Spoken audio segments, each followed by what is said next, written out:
మిత్రులారా,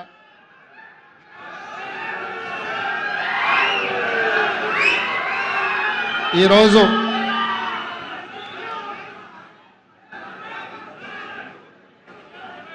తెలంగాణ సమాజానికి కవిగా, గాయకుడిగా,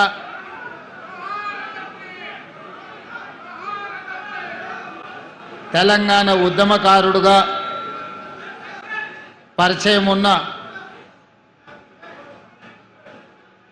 నాకు ఆత్మ బంధువైన అందశ్రీ గారి జయంతి కార్యక్రమంలో వారి స్మృతివన పనుల ప్రారంభోత్సవ కార్యక్రమాన్ని ఏర్పాటు చేసి మిత్రులు, మంత్రివర్గ సభ్యులు అట్లూరు లక్ష్మణ్ గారు, నాతో పాటు ఉప ముఖ్యమంత్రి వర్యులు బట్టి విక్రమార్క గారిని, రంగారెడ్డి జిల్లా ఇన్ఛార్జ్ మంత్రివర్గ సభ్యులు మిత్రులు శ్రీధర్ బాబు గారిని, హైదరాబాద్ నగర ఇన్ఛార్జ్ మంత్రివర్గ సభ్యులు పొన్నం ప్రభాకర్ గారిని, ఆర్ఎండ్బి శాఖ మంత్రివర్యులు సోదరులు కోమటిరెడ్డి వెంకటరెడ్డి గారిని, ప్రభుత్వ సలహాదారులు పెద్దలు సుదర్శన్ రెడ్డి గారిని, శాసనమండలి చీఫ్ విప్ పట్నం మహేందర్ రెడ్డి గారిని, అదేవిధంగా మేడ్చల్ శాసనసభ్యులు మాజీ మంత్రివర్యులు మల్లారెడ్డి గారిని, మరో విప్ అద్దంకి దయాకర్ గారిని, మరో విప్ బల్మూర్ వెంకట్ గారిని, రాజ్యసభ సభ్యులు వేం నరేందర్ రెడ్డి గారిని, మరో రాజ్యసభ సభ్యులు అనిల్ కుమార్ యాదవ్ గారిని, పార్లమెంట్ సభ్యులు డాక్టర్ మల్లు రవి గారిని, అదేవిధంగా బీర్ల ఐలయ్య గారిని, మందుల శామ్యుల్ గారిని, కుంభం అనిల్ కుమార్ రెడ్డి గారిని, శాసనసభ్యులు మనోహర్ రెడ్డి గారిని, అదేవిధంగా మరో శాసనసభ్యులు కాళే యాదయ్య గారిని, మిత్రులు శాసనసభ్యులు డాక్టర్ కవ్వంపల్లి సత్యనారాయణ గారిని, మరో శాసనసభ్యులు లక్ష్మీ కాంతారావు గారిని, డాక్టర్ రాగమయ్య శాసనసభ్యులు గారిని, నాగరాజు ఎమ్మెల్యే గారిని, శ్రీ గణేష్ ఎమ్మెల్యే గారిని, నా ఆప్త మిత్రులు, ఆత్మీయ బంధువు అందశ్రీ కుటుంబాన్ని, వారి అభిమానులందరినీ ఆహ్వానించి వారి జయంతి కార్యక్రమాన్ని మనందరం చిరకాలం గుర్తు చేసుకునే విధంగా ఏర్పాటు చేసినందుకు మనస్ఫూర్తిగా మిత్రులు, మంత్రివర్గ సభ్యులు అట్లూరు లక్ష్మణ్ గారిని నేను అభినందిస్తున్నా. ఈ వేదిక ముందు చాలామంది ప్రజాప్రతినిధులు, అందశ్రీ గారి అభిమానులు అందరు ఇక్కడ ఉన్నారు. మీ అందరికీ లేదా 4 కోట్ల తెలంగాణ ప్రజలకు అందశ్రీ గారు కవిగానో, గాయకుడుగానో, తెలంగాణ ఉద్యమకారుడుగానో పరిచయం ఉండొచ్చు. నాకు మాత్రం కవి, గాయకుడు, తెలంగాణ ఉద్యమకారుడే కాదు, నాకు అందశ్రీ ఒక ఆత్మ బంధువు.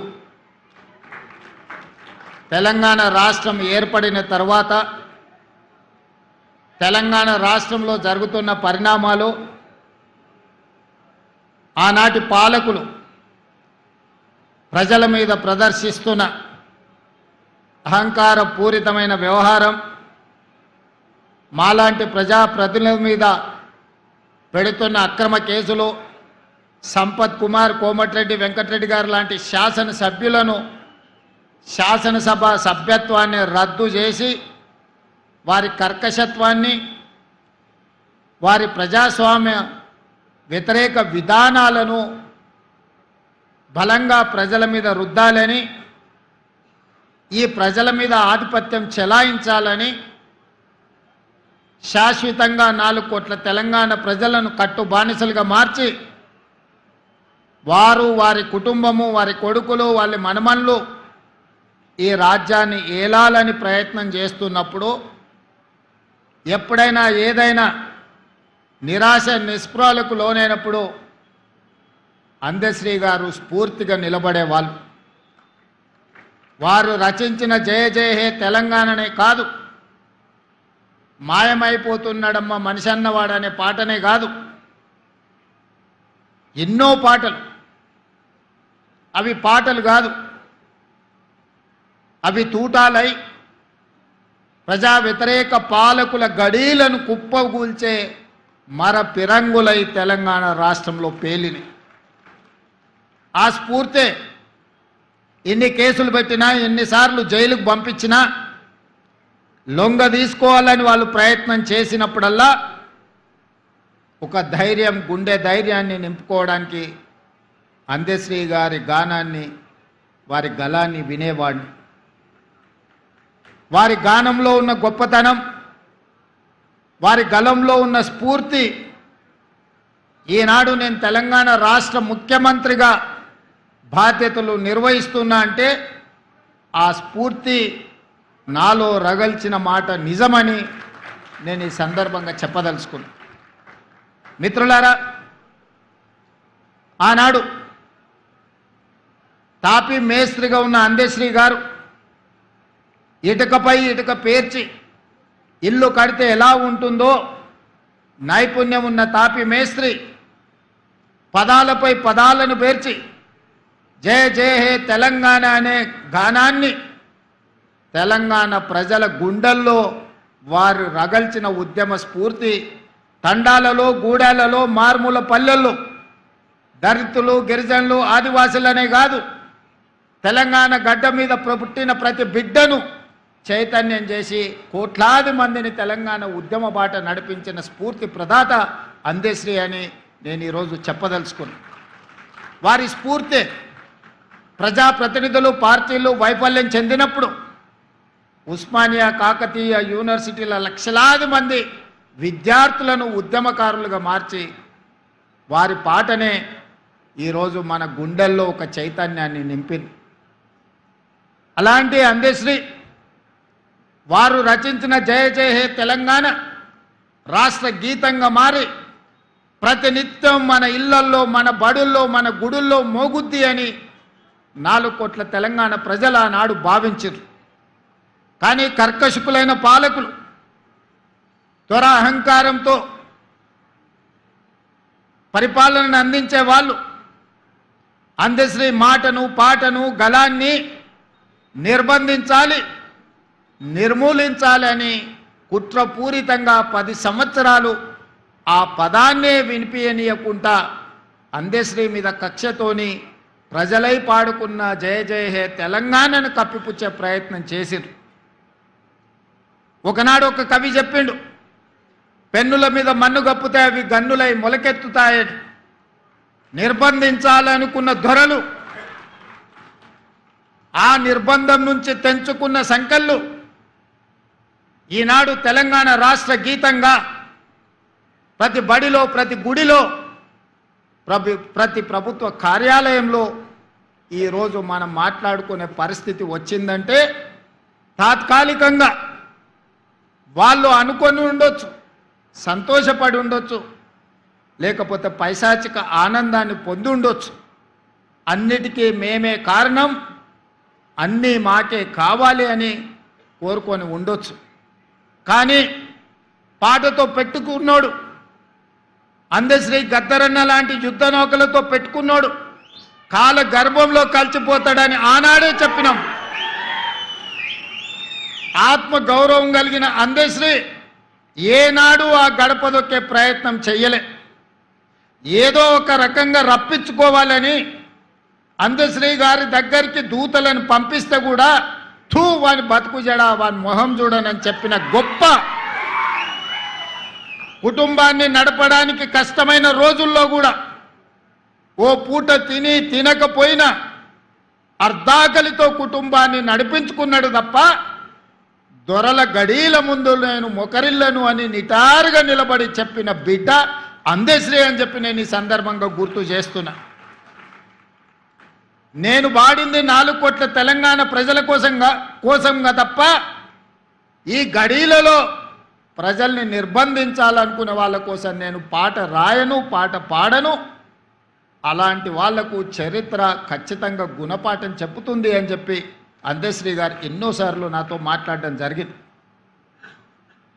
ఆనాడు ఏ విధంగా ఎట్లయినా సరే 600 అయినా అటు సూర్యుడు ఇటు మొలిసినా సరే ఈసారి ఎన్నికల్లో గడీలను బద్దలు కొట్టాలి.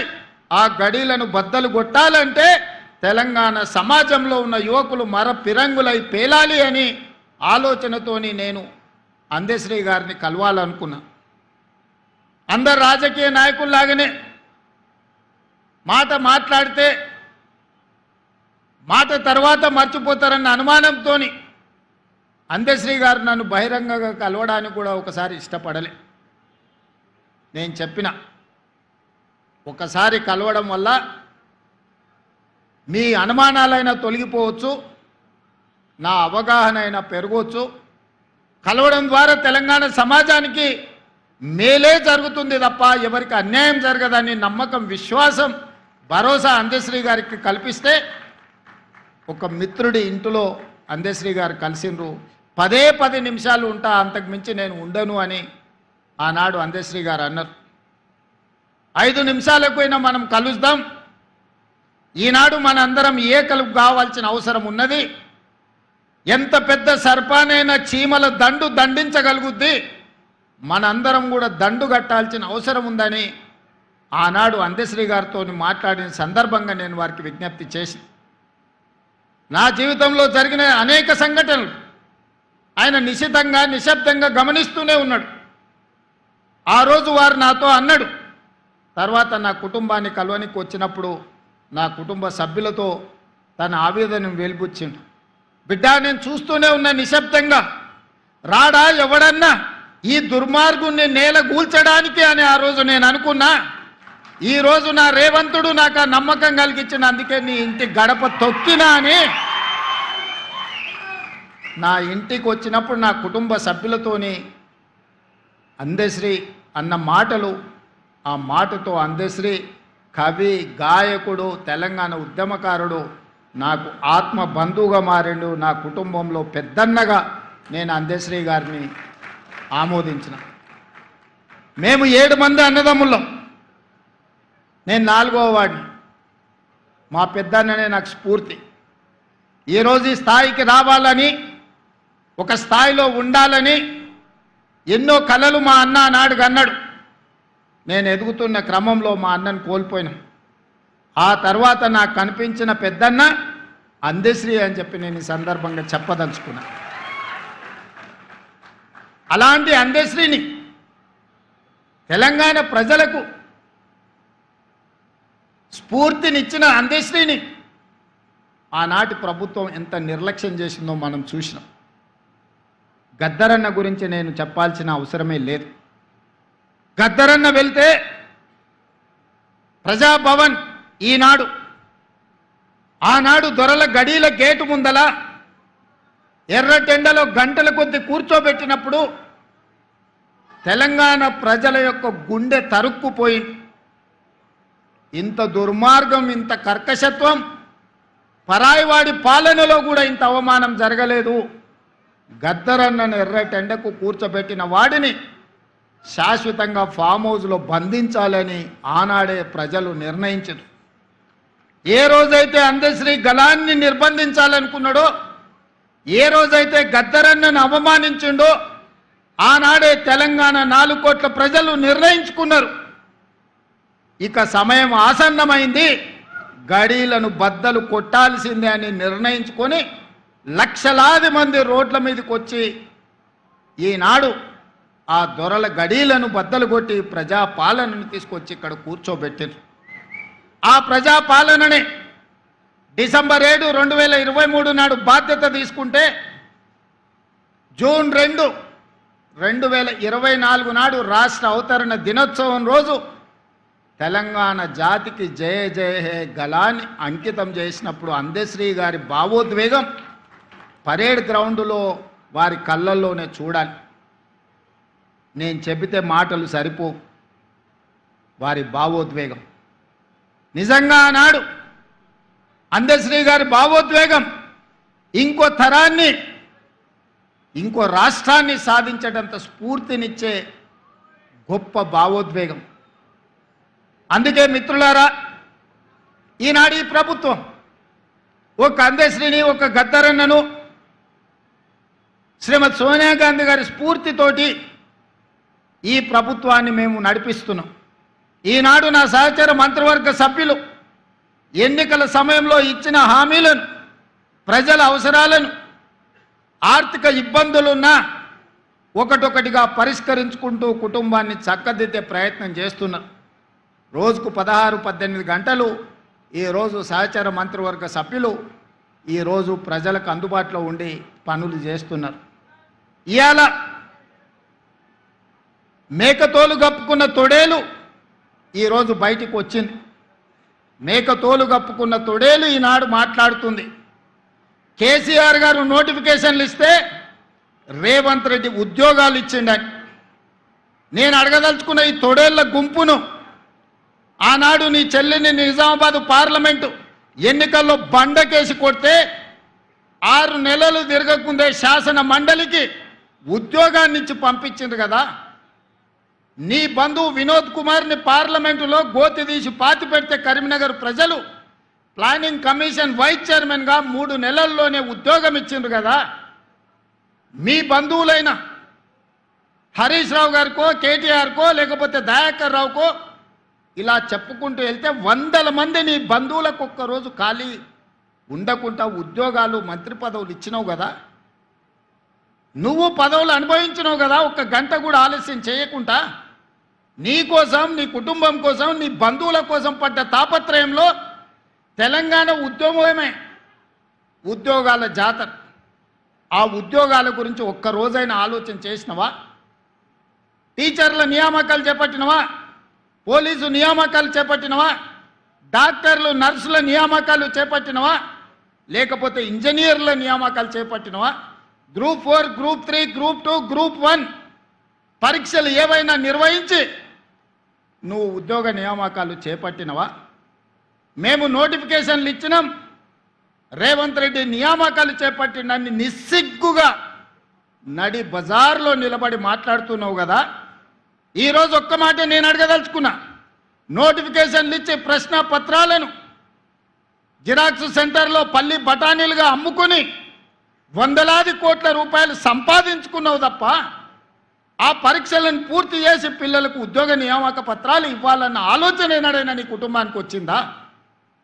నీకో, నీ చెల్లికో, నీ చుట్టానికో ప్రజలు బండకేసి కొడితే ఎంబడే మళ్ళీ ఉద్యోగ నియామక పత్రాలు అందజేసి మీ కుటుంబం కళ్ళల్లో ఆనందం చూసినారు, మీ ఇంట్లో పండుగలు జరుపుకున్నారు. కానీ తల్లిదండ్రులు ఉపాధి హామీ కూలీ పనిచేసి రూపాయి కూడబెట్టి ఉస్మానియా, కాకతీయ యూనివర్సిటీలలో పీజీలు, పిహెచ్డీలు చదివించి పోటీ పరీక్షలకు అశోక్ నగర్, దిల్సుఖ్ నగర్ చౌరస్తాలో, అమీర్పేట చౌరస్తాలో 10 ఏళ్ళు కోచింగ్ సెంటర్ల చుట్టూ తిరిగితే పరీక్షలు నిర్వహించి వాళ్లకు ఉద్యోగాలు ఇవ్వాలన్న ఆలోచన ఏనాడైనా మీకు వచ్చిందా?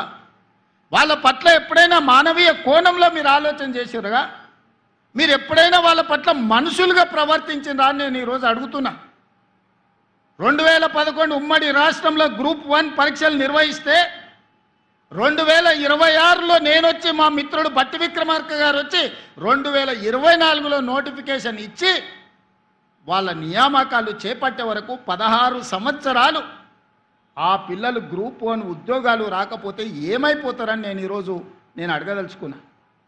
2011లో 21 సంవత్సరాలు నిండి పట్టభద్రుడైన యువకుడు గ్రూప్ 1 ఉద్యోగం వచ్చి తెలంగాణ పునర్నిర్మాణంలో భాగస్వామి కావాలని తల్లిదండ్రులకు ఇంటికాడ కాళ్ళకు దండం పెట్టి పట్నం బయలుదేరిన పిల్లలు 15 సంవత్సరాలు కోచింగ్ సెంటర్ల చుట్టూ తిరిగి వందలాది మంది చచ్చిపోయి, ఖమ్మం దగ్గర ఒక యువకుడు వేగంగా వస్తున్న రైలుకు ఎదురెళ్ళి రైలును గుద్దుకొని ప్రాణాలు వదిలిన మాట నిజం కాదా?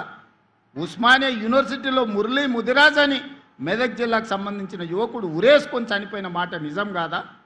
ఇలా నేను ఉదాహరణలు చెప్తే వందల కొద్ది ఉదాహరణలు ఉన్నాయి. ఆనాటి ప్రభుత్వం యొక్క నిర్లక్ష్యం, కల్వకుంట్ల చంద్రశేఖర్ యొక్క అహంకారం, ఆయన కుటుంబ సభ్యుల కోసం స్వార్థంతో అందించిన పరిపాలన ఈ తెలంగాణ సమాజాన్ని శవాలమయంగా మార్చింది, దుఃఖ సముద్రంలో నింపింది, దుఃఖ సముద్రంలో మునిగిపోయింది తెలంగాణ రాష్ట్రం 10 సంవత్సరాలు. అలాంటి తెలంగాణను వచ్చిన మొదటి సంవత్సరంలో 67,674 ప్రభుత్వ ఉద్యోగాలు, దాదాపుగా 70,000 ఉద్యోగాలు ఎల్బీ స్టేడియం సాక్షిగా, శిల్పారామం సాక్షిగా, నక్లెస్ రోడ్డు మీద ఉన్న అంబేద్కర్ సాక్షిగా నియామక పత్రాలు, ఉద్యోగాలు వచ్చిన పిల్లల్నే కాదు వాళ్ళ కన్న తల్లిదండ్రులను అక్కడికి పిలిపించి వాళ్ళ కళ్ళ ముందు నీ కొడుకు ప్రయోజకుడైండు, నీ కొడుకు ఒక డిఎస్పీ అయిండు, నీ కొడుకు ఒక ఆర్టీఓ అయిండు, నీ కొడుకు ఒక కమర్షియల్ ట్యాక్స్ కమిషనర్ అయిండు, నీ కొడుకు ఒక ఎంపీడీఓ అయిండు, నీ కొడుకు ఒక ఎస్ఐ అయిండు, నీ కొడుకు ప్రయోజకుడైండని ఆ తల్లిదండ్రుల కళ్ళ ముందు నియామక పత్రాలు అందజేసినప్పుడు ఆ పేదోళ్ళ కళ్ళల్లా, ఆ దళితుల బిడ్డల కళ్ళల్లా ఈరోజు మా లక్ష్మణ్ అంటుండు, అన్నా 52 మంది మా దళిత బిడ్డలు గ్రూప్ 1 ఉద్యోగాలు వచ్చినాయి, నువ్వు నియామక పత్రాలు చేపడితే నేను నీ మంత్రివర్గంలో ఉండడం నా జన్మ ధన్యమైంది, మా పిల్లలకు న్యాయం జరిగిందని మిత్రుడు ఈరోజు చెబుతున్నప్పుడు ఒక ముఖ్యమంత్రిగా నాకు ఇంతకంటే సంతోషం ఏముంటుందని నేను అడుగుతున్నా. నేను ఇవాళ ఇక్కడి నుంచి వేదిక మీద నుంచి చిల్లర మాటలు మాట్లాడి చిచోరగా తిరిగే నాయకులమని చెప్పుకునే వాళ్ళని సూటిగా అడుగుతున్నా. 10 సంవత్సరాలు నువ్వు నోటిఫికేషన్లు ఇస్తే నియామక పత్రాలు చేపట్టలేదు కదా, సంవత్సరం తిరిగే లోపల 70,000 ఉద్యోగాలు మేమెట్లా చేపట్టినాము? 15 సంవత్సరాలు గ్రూప్ 1 నియామక పత్రాలు నువ్వు అందించకపోతే పరీక్షలు పెట్టి ప్రశ్నాపత్రాలు బజార్లో నువ్వు కోట్ల రూపాయలకు అమ్ముకొని నువ్వు వేల కోట్ల రూపాయలకు పడగకెత్తితే మీ తండ్రి గారు ఎర్రవల్లిలో 1000 ఎకరాల ఫామ్ హౌస్ కట్టుకుంటాడు, నువ్వు జన్వాడలో 100 ఎకరాల ఫామ్ హౌస్ కట్టుకుంటావు, నీ బావ హరీష్ రావు మోయినాబాద్లో 50 ఎకరాల ఫామ్ హౌస్ కట్టుకుంటాడు, నీ చెల్లెలు కవితమ్మ శంకర్పల్లిలో 25 ఎకరాల ఫామ్ హౌస్ కట్టుకుంటారు. తెలంగాణ రాష్ట్రం మాత్రం 8,11,000 కోట్ల రూపాయల అప్పులో మునిగిపోతుంది. మీకు టీవీలు వచ్చినాయి, మీకు పేపర్లు వచ్చినాయి, 1000 కోట్ల వ్యాపారాలు వచ్చినాయి. ఇంత ఆగర్భ శ్రీమంతులు నిజాం కంటే ధనవంతులుగా మీరెట్లా మారుతారు? 10 సంవత్సరాలల్లా 70,000 కోట్ల రూపాయల అప్పున్న రాష్ట్రం 8,11,000 కోట్ల రూపాయలకు తెలంగాణ ఎట్లా దిగజారిపోయిందో ప్రజలకు జవాబు చెప్పాల్సిన బాధ్యత లేదా అని ఈరోజు మేకతోలు కప్పుకున్న తొడేళ్ళని నేను అడగదలుచుకున్నా. అప్పుడే ప్రజలు మర్చిపోయినరు అనుకుంటున్నావా? మీ కుటుంబాన్ని అప్పుడే ప్రజలు క్షమించినరని అనుకుంటున్నావా? మీ కుటుంబం వల్ల ఈ తెలంగాణ సమాజానికి దాపురించిన ప్రమాదాన్ని ప్రజలు గుర్తించలేదనుకుంటున్నావా? నన్ను తిట్టినంత మాత్రానో, నీ కడుపులో ఉన్న విషాన్ని వెదజల్లినంత మాత్రానో తెలంగాణ ప్రజలు నిన్ను క్షమిస్తారనుకుంటే ఈనాటికి, ఆనాడు కాదు, తెలంగాణ కవి చెప్పిండు, నిజాముల పైజామాలు ఊడగొడతాం, దిగంతాలకు తరిమి కొడతామని. ఇవాళ నేను చెప్తున్నా, ఆనాడు ఆ కవి స్ఫూర్తిగా నిజాముల పైజామాలు ఊడగొట్టి దిగంతాలకు ఆనాడు తరిమిను. సాయుధ రైతాంగ పోరాటం, బండెనక బండి కట్టి ఏ బండ్లో పోతో కొడుకో, చుట్టుముట్టు సూర్యాపేట నట్ట నడమ నల్లగొండ కడతాం నీ గోరి అని బండి యాదగిరి స్ఫూర్తి ఈరోజు కూడా మా దగ్గర ఉన్నది. ఇవాళ నేను చెప్తున్నా, గజ్వెల్లనే నిన్ను సమాధి చేసే బాధ్యత మాది, మా యువకులది. తెలంగాణ సమాజం మీకు అన్ని అవకాశాలు ఇచ్చింది, ఆస్తులు ఇచ్చింది, అంతస్తులు ఇచ్చింది, ఆగర్భ శ్రీమంతులను చేసింది. ఏమి తక్కువ చేసింది తెలంగాణ? ఏమి తక్కువ ఇచ్చింది మీకు ఈ తెలంగాణ?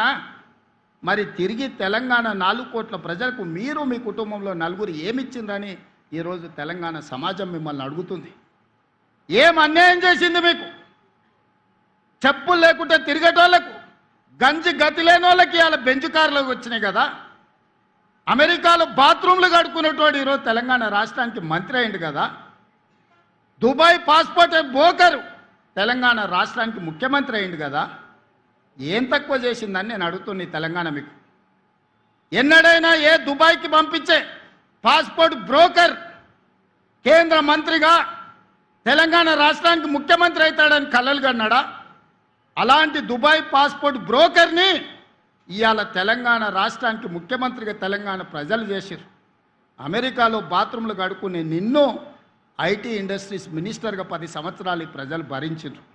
రబ్బర్ చెప్పులు లేని కోమటిరెడ్డి వాళ్ళ ఇంటి ముందల 1000 రూపాయల కోసం గంటల కొద్దీ నిలబడ్డ నిన్ను, నీ కుటుంబాన్ని ఈరోజు మంత్రిగా చేసిండ్రు. బతుకమ్మ చీరలు, బోనాలు, బతుకమ్మలు వస్తే వసూళ్లు చేసే మీ చెల్లెల్ని కూడా ఎమ్మెల్సీ, ఎంపీగా తెలంగాణ సమాజం చేసింది కదా. చివరికి సారాలో సోడా పోసే ఆయన సడ్డకుని కొడుకుని కూడా రాజ్యసభ సభ్యులను చేసింది కదా. ఇది తెలంగాణ ప్రజలు చేసిన త్యాగం కాదా? ప్రాణాలు ఇవ్వడమే కాదు, ఆత్మ బలిదానాలు చేసుకోవడమే కాదు, మీకు ఇంత ఐశ్వర్యాన్ని, అంతస్తులను అందించిన తెలంగాణకు మీరు చేసిన ద్రోహం ఏందో తెలంగాణ సమాజం మర్చిపోయిందని మీరు అనుకుంటున్నారా? ఇవాళ అందుకే నేనున్నంత వరకు, ప్రజలతో మమేకమైనంత కాలం నిన్ను, నీ కుటుంబాన్ని తులసి వనం లాంటి తెలంగాణ సమాజంలో గంజాయి మొక్కను మొలకెత్తనిచ్చే సమస్యనే లేదు. అందుకే మా స్ఫూర్తి అందశ్రీ, మా స్ఫూర్తి గద్దరన్న, మా స్ఫూర్తి సోనియా గాంధీ. మరి నీ స్ఫూర్తి ఎవరని అడుగుతున్నా. నిజామా? కాసిం రిజ్వీనా? ఈడీ అమీనా? ఎవడు నీ స్ఫూర్తి? ఏ జాతి నీది? నీ జాతేంది? నీ నీతేంది? నీకు మాకు పోలికేంది? నీకు మాతో పోటేంది? మేము అదమర్చినప్పుడు, మేము కనుమూర్చినప్పుడు 4 కోట్ల తెలంగాణ సభానేజ్ని కబలించి దోపిడీకి పాల్పడుతుంది కదా. ఆ దోపిడీని మేము అంత ఈజీగా మర్చిపోతామా? అయినా ఒక్క మాట చెప్పదలుచుకున్నా. సరిగ్గా 2 తరాల ముందు నిజాం నవాబు కాసిం రిజ్వీ ప్రపంచంలో ఆగర్భ శ్రీమంతులు, ప్రపంచంలోనే అత్యంత ధనికుల లెక్కగట్టినప్పుడు మొదటి 2 స్థానాలలో ఆనాడు నిజాం ప్రభు ఉండే. సరిగ్గా 2 తరాల తర్వాత ఒక పారిశ్రామికవేత్త బాగా రాణించి 1000 కోట్ల రూపాయలు సంపాదించినాక ఆయనకు కోరిక కలిగింది. అరే, ప్రపంచంలోనే శ్రీమంతుడైన నిజాం కుటుంబాన్ని కలుద్దాం, ఎవరున్నారు ఆ కుటుంబం అని ఎతికిండు. కలుద్దామని ప్రయత్నం చేసిండు. కకావికలం అయిపోయి చెట్టుకొకడు, పుట్టకొకడు, దేశానికొకడు దిక్కులేని పరిస్థితి నిజాం కుటుంబానికే పట్టింది. నీ కుటుంబం ఎంత? ఈకలోది, తోకలోది. ఇవాళ నువ్వు అనుకుంటున్నామేమో చాలా ఉన్నాయని. ఏది ఉండదు బిడ్డ, బిచ్చమెత్తుకొని బతకాల్సి వస్తుంది. తెలంగాణ సమాజం గమనిస్తుంది. ప్రపంచానికి ఆగర్భ శ్రీమంతుడైన నిజాము 3వ తరం వచ్చే లోపల చూద్దామంటే కూడా దొరకని పరిస్థితి ఈ ప్రాంతంలో ఉత్పన్నమైంది.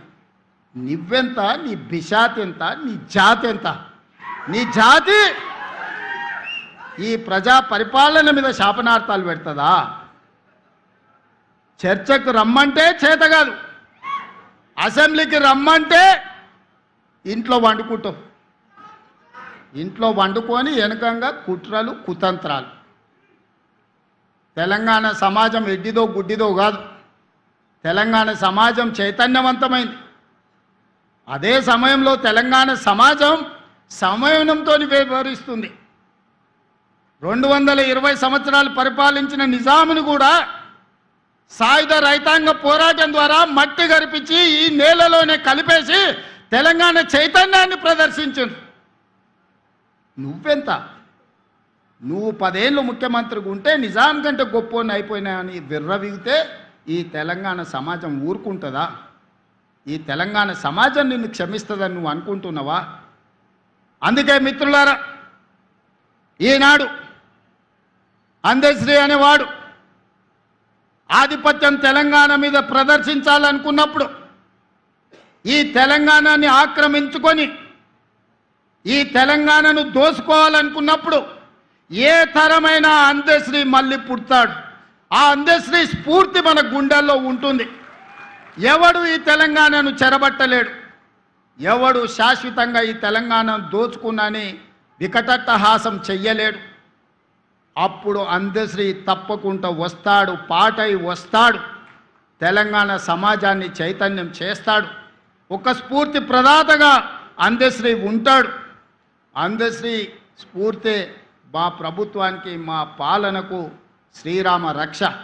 ఈరోజు కూడా గుండె మీద చెయ్యేసుకుని ధైర్యంగా నేను చెప్పగలను, అందశ్రీ గద్దర్ స్ఫూర్తి మా పరిపాలనలో ఉంది. మాట కోసం నేను ఈ మాట చెప్పట్లేదు, నిజమైన స్ఫూర్తిని తీసుకొని ఈరోజు పరిపాలన అందిస్తున్నా. 60 రోజుల్లో 11,000 టీచర్ ఉద్యోగాలను నోటిఫికేషన్ నుంచి ఉద్యోగ నియామక పత్రాల వరకు నిరుద్యోగ యువకులకు అందించినాం. ఈనాడు నిరుద్యోగ యువకులకు నేను విజ్ఞప్తి చేస్తున్నా, ప్రతి ఖాళీని భర్తీ చేసే బాధ్యత మీ రేవంత్ అన్నది. మాయగాళ్ళ మౌటలో పడకండి. ఆనాడు కూడా ఇట్లానే 100 రూపాయలు పెట్టి పెట్రోల్ తెచ్చుకున్నారు, 10 పైసలు పెట్టి అగ్గిపెట్టె తెచ్చుకోలే, అగ్గిపెట్టె రావు. ఎవడన్నా పుణ్యాత్ముడు ఆ 10 పైసలు అగ్గిపెట్టె తెచ్చి గీర్నుంటే ఈ తెలంగాణ సమాజానికి బాధనే ఉండేది కాదు. అది చూసి భావోద్వేగానికి లోగైన తెలంగాణ బిడ్డలు, ఓ శ్రీకాంతాచారి, ఓ ఈశాన్ రెడ్డి, ఓ వేణుగోపాల్ రెడ్డి, ఓ సురేష్ నాయక్, ఓ యాదయ్య, ఓ కానిస్టేబుల్ కిష్టయ్య ఉరి కొయ్యలకి ఏలాడిండ్రు. బగబగ వండే నిప్పుల్లో తెలంగాణ కోసం అమర వీరులైనరు. కానీ వాళ్ళ కుటుంబంలో ఒక్కడికైనా ఘోరంత గీతైన పడ్డదా ఆలోచన చేయండి సోదరులారా. ఎంత దుర్మార్గులో, ఎంత కుట్రపూరితమైన జాతో ఆ జాతి ఈ తెలంగాణ సమాజాన్ని, తెలంగాణ జాతిని చెరబట్టాలని ఆలోచన చేస్తుంది. ఆనాటి నుంచి ఈనాటి వరకు, ఆనాడు మలి ఉద్యమంలో మొదటి ఆత్మ బలిదానం చేసుకున్న శ్రీకాంతాచారి తల్లి శంకరమ్మ బతికే ఉంది. నిన్ననో మొన్ననో ఆ అమ్మ మాట్లాడింది. 10 ఏళ్ళు ఒక్కరోజైనా గుర్తొచ్చిందా? నీ చెల్లెలు కవితమ్మకు ఎమ్మెల్సీ ఇచ్చినావు, కానీ శంకరమ్మకి ఏమన్నా ఇచ్చినావా? చిన్న ఉద్యోగమైన ఇచ్చినావా? అసలు మనిషిగానన్నా గుర్తించినవా శంకరమ్మను? ఎంత దుఃఖం ఉండింటుంది ఆ తల్లి కడుపులో కొడుకును కోల్పోయినప్పుడు. చెట్టంతో కొడుకు చేతికొచ్చి తన భవిష్యత్తు బంగారంగా ఉంటుందని ఆ తల్లి కళ్ళలు కన్నప్పుడు, కాలిన నిప్పులాగా, బగబగ మండుతున్న నిప్పులాగా శవమై ఇంటికి వస్తే ఆ తల్లి దుఃఖం ఒక్కరోజైనా నీకు అర్థమైందా? ఎందుకంటే నీ జాతిలో కానీ నీ కుటుంబంలో కానీ ఎవరికి గీత కూడా పడలేదు, ఎవడు సావలేదు. మంది చచ్చిపోయినరు కాబట్టి, సమిధలు అయినరు కాబట్టి, ఆ సమిధలనే నీ మెట్లుగా మార్చుకొని అధికారంలోకి వచ్చినావు. ఇవాళ అదే శంకరమ్మకు మేము ఈరోజు మహిళా కమిషన్ సభ్యురాలను చేసినాం. తెలంగాణ ఉద్యమ స్ఫూర్తిని నింపిన ఆడబిడ్డ వీరనారి చాకలి ఐలమ్మ మనకు స్ఫూర్తి. వీరనారి చాకలి ఐలమ్మ మనమరాల్ని ఈరోజు మనము మహిళా కమిషన్లో సభ్యురాలుగా నియమించినాం. ప్రొఫెసర్ కోదండరామ్ గారిని ఎమ్మెల్సీగా చేసినాం. ఎన్ని ఉద్యమకారులకు ఈరోజు గౌరవించినామో ఒక్కసారి లెక్క తీయండి. మా భట్టి గారికి విజ్ఞప్తి చేస్తున్నా, తెలంగాణ ఉద్యమంలో ముందు బాగానే నిలబడి రెక్కల్ని ముక్కలు చేసుకొని గొంతుని విప్లవాలకు అంకితం చేసిన కుటుంబాలను 9 మందిని గుర్తించి రాష్ట్ర ప్రభుత్వం అధికారికంగా కవులను, యాదగిరి లాంటి వాళ్ళను, చాలామందిని, గోరె టెంకన్నను, పార్టీని జెండాను చూడకుండా ఈ గొప్ప కవులను సత్కరించి ₹1 కోటి ప్రతి కుటుంబానికి ఆర్థికంగా వాళ్ళు వయసు మొత్తం ఈ తెలంగాణ జాతికి అంకితం చేసి రెక్కలు ముక్కలు చేసుకున్న వాళ్ళు ఈ వయసులో పిల్లలకు కనీసం చదివించడానికో, పట్టెడు అన్నం పెట్టడానికో, పెళ్లి చేయడానికో ఆర్థిక స్తోమత లేని పరిస్థితుల్లో 9 మంది కవులను తెలంగాణ అవతరణ దినోత్సవం రోజు సన్మానం చేయడం కాదు, తలా ₹1 కోటి ఆర్థిక మద్దతు మన రాష్ట్ర ప్రభుత్వం ఇచ్చింది. ఇది నా సొమ్ము కాదు, ఇది ప్రజల సొమ్ము. ప్రజల కోసం పనిచేసిన వాళ్ళకు చెందాలి అని ఆ కవులను గాయకులని ప్రభుత్వం సన్మానించింది, గౌరవించింది, ఆర్థికంగా సహాయాన్ని అందించింది. ప్రజా జీవితంలో ఉన్న వాళ్ళకు చాలామందికి ఈరోజు మనం ప్రజాప్రతినిధులకు అవకాశం ఇచ్చిన గిన్నే మా దయాకర్ ఉన్నట్టున్నాడు, ఉద్యమంలో ఉన్నాయన, తెలంగాణ ఉద్యమంలో పనిచేసిన ఆయన ఈరోజు ఎమ్మెల్సీ వేదిక మీద ఉన్నాడు. దయాకర్ ఉన్నట్టున్నాడు, దయాకర్ని ఎమ్మెల్సీ చేసినాం, ఆనాడు తెలంగాణ ఉద్యమంలో పనిచేసినాడు. ఇట్లా నేను చెప్పుకుంటూ వెళ్తే వందల మందికి అవకాశాలు కల్పించింది ఈ ప్రభుత్వం. అందుకోసం మేము దిగిపోవాలా? ఎందుకోసం దిగిపోవాలి? పోవాలి అని అంటున్నాడు. ఎందుకోసం పోవాలి? నువ్వు దోసుకోవడానికి పోవాలనా? నీ దొంగతనాల కోసం మేము దిగిపోవాలనా? నీ కుటుంబ దురాశ కోసం మేము దిగిపోవాలనా? ఆడపిల్లలకు ఉచితంగా బస్సు ప్రయాణం ఇచ్చినందుకు మేము దిగిపోవాలనా? ప్రతి ఇంట్లో రేషన్ కార్డు ఇచ్చినందుకు దిగిపోవాలనా? ప్రతి పేదవాడికి 3,28,00,000 మందికి సన్న బియ్యం 6 కిలోల లెక్కన ఈరోజు బుక్కడు బువ్వ పెడుతున్నందుకు మేము దిగిపోవాలనా? 200 యూనిట్లు 50 లక్షల కుటుంబాలకు ఉచితంగా ఇచ్చినందుకు దిగిపోవాలనా? 7 లక్షల మందికి ఇందిరమ్మ ఇండ్లు ఇచ్చినందుకు మేము దిగిపోవాలనా? 500 రూపాయలకే సిలిండర్ ఇచ్చినందుకు మేము దిగిపోవాలనా? 70,000 ప్రభుత్వ ఉద్యోగ ఖాళీలను భర్తీ చేసినందుకు మేము దిగిపోవాలనా? రైతుల కోసం రైతు భరోసాతో పాటు 21,000 కోట్ల రూపాయల రైతు రుణమాఫీ చేసినందుకు మేము దిగిపోవాలనా? దేనికోసం దిగిపోవాలా? దేనికోసం దిగాలా? దేనికోసం దిగాలని నేను అడుగుతున్నా. అందుకోసమనే ఈరోజు తెలంగాణ సమాజం నిటారుగా నిలబడ్డది. ఎవరు మాట్లాడినా, ఎవరు ఇట్లాంటి ఏషాలు వేసినా ఈ సమాజం నిలబడి ఎదుర్కొంటుంది. అందుకే ఈరోజు మిత్రులారా, ఎవరు ఎన్ని ఏషాలు వేసినా, చిల్లర మల్లర విషయాలను ప్రస్తావించినా తెలంగాణ సమాజం స్పష్టంగా గమనిస్తుంది.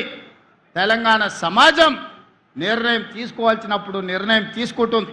ఈరోజు కూడా నేను చెప్తున్నా, ఈ వేదిక నుండి రాసుకోండి, మీరు మీ కుటుంబ సభ్యులు రికార్డు చేసుకొని ప్రతిరోజు రాత్రి పడుకునే ముందలా పొద్దున్నే తెల్లారగట్లనే మీరు వినండి. 94 నుంచి 2004 వరకు 2 సార్లు తెలుగుదేశం పార్టీ అధికారంలో ఉన్నది. 2004 నుంచి 2014 వరకు 2 సార్లు కాంగ్రెస్ పార్టీ అధికారంలో ఉన్నది. 2014 నుంచి 2023 డిసెంబర్ వరకు మీరు 2 సార్లు అధికారంలో ఉన్నారు. 2024 నుంచి 2034 వరకు ప్రజా పాలన అధికారంలో ఉంటుంది. ఇది చరిత్ర, ఇదే చరిత్ర, ఇదే భవిష్యత్తు. మీకు చెప్పుకోవడానికి గతం ఉందేమో కానీ చర్చించుకోవడానికి భవిష్యత్తు లేదు. మీకు భవిష్యత్తు లేకుండా మీ భవిష్యత్తును భావి తరాలకు మీరు చేసిన దుర్మార్గాలను ఒక పాఠంగా చరిత్రకు అప్పచెప్పే బాధ్యత మేము తీసుకుంటాం. ఈరోజు ఇక్కడికి వచ్చిన అందశ్రీ అభిమానులు, ఇక్కడికి రాలేకపోయిన కోట్లాది మంది అందశ్రీ గద్దరన్న అభిమానులు ఇదే శపథంగా తీసుకొని గల్లీ గల్లీ తిరుగుతారు, గుండె గుండె తడతారు, గూడెల దగ్గరికి గుడిసెల దగ్గరికి వెళ్ళి ప్రజలకు వివరిస్తారు ఎవరి పాలనైంది, ఎవరి పాలైంది తెలంగాణ, ఎవరు ఉంటే ఈ తెలంగాణకు మేలో తప్పకుండా జరుగుతుందని తెలియజేస్తూ మీ అందరి దగ్గర సెలవు తీసుకుంటున్న ధన్యవాదాలు మిత్రులారా.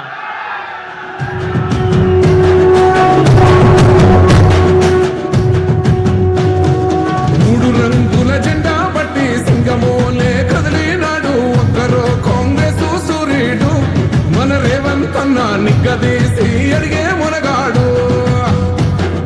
వీడు భూమిన వానైతాడు, కిరసాదల ధైర్యం వీడు, దొంగదొరల భరతం పడతాడు. మన రేవంత్ అన్న పేద ఇంటికి పండుగ తెస్తాడు.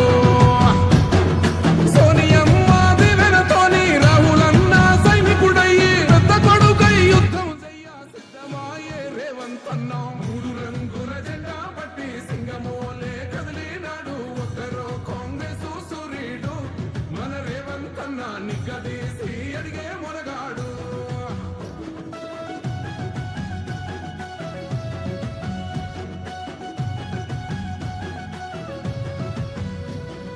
దాడులెన్ని జరిగిన గాని దడువలేదు రేవంత్ అన్న, గంతకంతా ఎత్తుకు ఎదిగాడు.